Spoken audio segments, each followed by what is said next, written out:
Hey all, we're in East Anglia today. It's Ipswich Town v Charlton Athletic, the final day of the season. It's a bit of a dead rubber with both sides having a mid-table finish, and they'll be hoping to finish well and set up momentum for next season going forward. Behind me there, that's the Kobold stand. That's where the Charlton fans will be housed. I'll try and speak to a few, see how that goes. Probably some in fancy dress. My family over there, they're here for their first ever game of EFL football, with some of them visiting from India.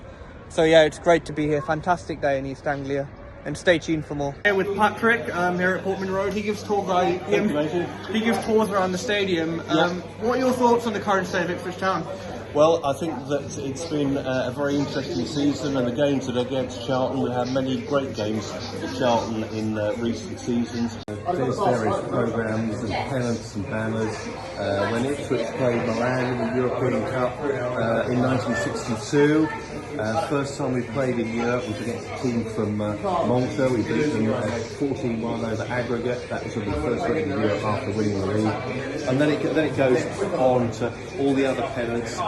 You've got the likes of Barcelona, you've got Fairley, you've got San Etienne, a programme there with Alan Brazil, Mick Mills, Johan Cruyff. It's all there. Wow. And then you've got some paper cuttings here. Robson's Choice, Town's favourite manager picks his greatest team, which is an incredible sign. And as he says, for Osman and Butcher, not to be in any team is cruel, but it shows how good Hunter and Beattie were in their prime. And when you look at some of the other players that could have been in that, internationals who just dipped out. 4 days, Right guys, we're at Portman Road. We're in the press working room. Sorry it's a bit loud, but I'm doing a Scran review. It's a sausage roll. Let's see how it is. Bruce rang me on Wednesday. Yeah. I made it very clear it was not my 8.5 out of 10. We have some team news here. For Charlton, I think the biggest omission is Craig McGillivray is ill. So Nathan Hardis comes in. Ryan Innes is back in the starting 11, and of course your usual threats of Corey Blackett-Taylor, Connor Washington and Jaden Stockley are there. Jason Pearce leads the side as captain today. Elliot Lee is reaching the end of his loan spell and is likely to be his last appearance for the Addicks. Likewise, Mason Burstow is also moving to Chelsea next season, so if he does come on, it'll probably be his last appearance. But there's one for the future as Apprentice of the Year, EFL Apprentice of the Year, Deji Elereve is on the bench. For Ipswich Town, of course, a side who are loaded with quality. Sam Morsey, very experienced, former Wigan player, leads the line. Christian Walton, who had a great performance in the Valley in their defeat last time, is also present. Their player of the season, Wes Burns, is also there. Former Addick, Macaulay Bond, also comes in. He's always a threat. Should be a great encounter between two sides who do have the quality to do better, but have underperformed. They have nice cushion seats here, that's definitely a plus, but if there wasn't a damn pillar in my way,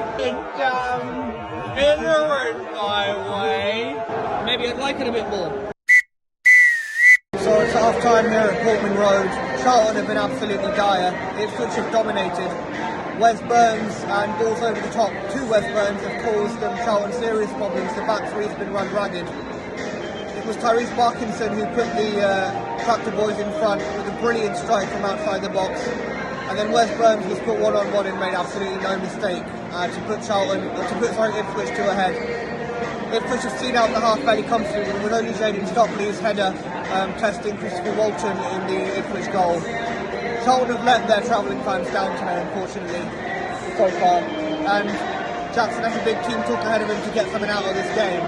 Charlton need to be better. They've been thoroughly outplayed. Charlton season over in the worst possible fashion. They've been absolutely decimated by Ipswich Town. It's only 4-0, but it could have easily been 8 or 9. Ipswich are better in every department. They looked a more cohesive team. They looked in tune with each other. They outworked Charlton and they outfinished Charlton in both boxes too. An awful season ends with an awful performance, and as I tweeted, there are some big decisions to be made in this football club and immense pressure going into next season.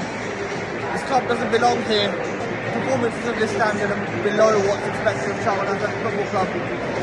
So yeah, we'll see you all next season, hopefully with better results.